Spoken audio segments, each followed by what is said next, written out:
कहानी है रामपुर गांव की, जहां के मर्द महिलाओं को हमेशा नीचा दिखाने की कोशिश में रहते। अरे अभी तक खाना नहीं आया, क्या मुझे एक और शादी करने की जरूरत है? नहीं जी नहीं, ऐसा मत करना, वरना मैं कहाँ जाऊंगी। खाना लेकर मैं अभी आई जी। गांव की पंचायत में भी फैसले हमेशा औरतों के खिलाफ ही रहते। मैं जो फैसला सुनाता हूँ वो भगवान की आज्ञा होती है। इस लड़के ने अपने मन से शादी करके अच्छा नहीं किया। लड़के को घर भेज दो और इसकी शादी इसकी जाति की किसी लड़के से करवा दो, लेकिन ये लड़के, इसे तो गांव के बाहर निकाल दो। नहीं नहीं जमींदार साहब, ये क्या बोल रहे हैं? ऐसा नहीं हो सकता। मेरी बेटी मासूम है, इसे अच्छे बुरे की समझ नहीं है। अरे कहाँ जाएगी ये बेचारी? कहाँ जाएगी? इतनी चिंता है तो पूरे परिवार का गांव निकाला कर देते हैं। बेचारे पूरे बसे बसाए परिवार को गांव छोड़ना पड़ता है। चाहे जो हो, अगर बेटियों को कंट्रोल नहीं कर सकते तो गांव में रहने का कोई मतलब नहीं है। यहाँ औरतों को दब कर रहना होगा। कोई भी अपने हिसाब से कुछ नहीं कर सकता, सब ईश्वर की मर्जी से ही होगा।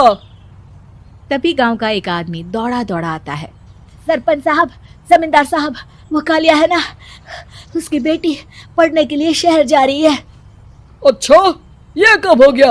और कालिया की हिम्मत कैसे हो गई ऐसा करने की? लेकर आओ उसे और उसकी बेटी को। बस फिर क्या था, हाजिर हो जाते हैं कालिया और उसकी बेटी सरपंच के सामने। अरे कालिया, ये क्या सुनने में आ रहा है? बेटी को इंजीनियर बना रहा है तू? और ये बता, गांव में तो स्कूल नहीं है, फिर कहां से इतनी क्लास पास कर गई तेरी बेटी? राधा, जो कि कालिया की बेटी है, उसे लगता है कि सरपंच उसकी तारीफ कर रहे हैं। सरपंच जी, मैंने ऑनलाइन पढ़ाई की है, डिस्टेंस लर्निंग से। सभी में मैंने अच्छे नंबर पाए हैं, जिसे देखते हुए शहर की इंजीनियरिंग कॉलेज में मुझे स्कॉलरशिप मिली है। वाह जी वाह, क्या होती है ये? पहले तो ये बताओ, फिर आगे की बात करते हैं। पूरा गांव राधा की बात सुन रहा था और राधा बोलती जा रही थी। तो ऐसे मैं फ्री में एक अच्छी शिक्षा लेकर गांव में जो कुछ परेशानियां हैं, जैसे बिजली, पानी और इंटरनेट जैसी समस्याओं के लिए काम करूंगी। मैं गांव को शहर से जोड़ने के लिए पुल का निर्माण करवाने का प्रस्ताव रखूंगी। मुझे पूरी उम्मीद है कि जल्द ही हमारा गांव भी तरक्की की राह पर चल पड़ेगा। राधा की बात सुनकर सारे गांव वाले ताली बजाने लगते हैं।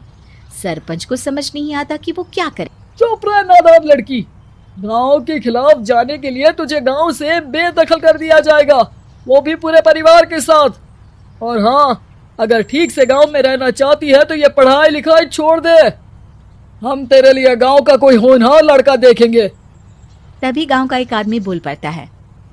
अरे नहीं नहीं सरपंच जी, राधा बिटिया जो बता रही है, अगर वैसा हो जाए तो हम लोगों को पैसा कमाने के लिए बाहर नहीं जाना पड़ेगा।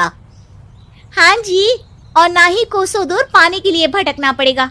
हमारे बच्चे भी अच्छी पढ़ाई कर सकेंगे और आगे बढ़ेंगे, ना कि हमारी तरह खेती करते बैठेंगे। क्यों गांव वालों, राधा बिटिया का साथ देना चाहिए ना। सरपंच देखता है कि गांव राधा के साथ है तो वो चुप हो जाता है। वो घर आकर अपने सलाहकार से बात करता है, जो बहुत ही चालाक किस्म का इंसान होता है। अरे सरपंच साहब, आपको बहुत ही होशियारी से काम लेना पड़ेगा। एक बार गांव तरक्की कर गया, यहाँ के बालक पढ़ लिए तो कोई ना पूछेगा आपको। और फिर ये जो बेटा और बेटी है ना आपके, इनको भी आम लोगों की तरह ही जीवन जीना होगा। हाँ, लेकिन करे तो क्या करे? वो ना आप मुझ पर छोड़ दीजिए, बस मैं जैसा बोलूं करते जाइए। अगले रोज सुबह जब गांव वाले सोकर उठते हैं तो राधा के घर के बाहर और साथ ही वो लोग जिन्होंने राधा का सपोर्ट किया था, उनके घर के आगे लाल रंग से कल आऊंगी लिखा होता है। कल आऊंगी? ये क्या होता है?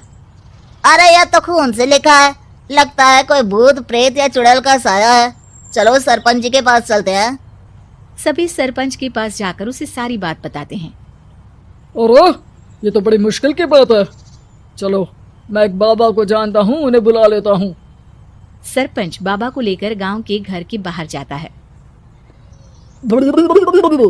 ओहो, तो ये वो चुड़ैल है जो उन लोगों को निशाना बनाते हैं जो गांव को बदलने का सपना देखते हैं। वो गांव को ऐसे ही संपन्न देखना चाहती है। वो नहीं चाहती कि कोई बाहरी यहाँ का कायाकल्प करे। क्या तुम लोगों में से किसी ने गांव को बदलने की सोच रखी है? तभी राधा की माँ रोते रोते आती है। मेरी राधा घर से गायब हो गई है। अरे कोई तो बचाओ, मेरी बच्ची कहाँ गई?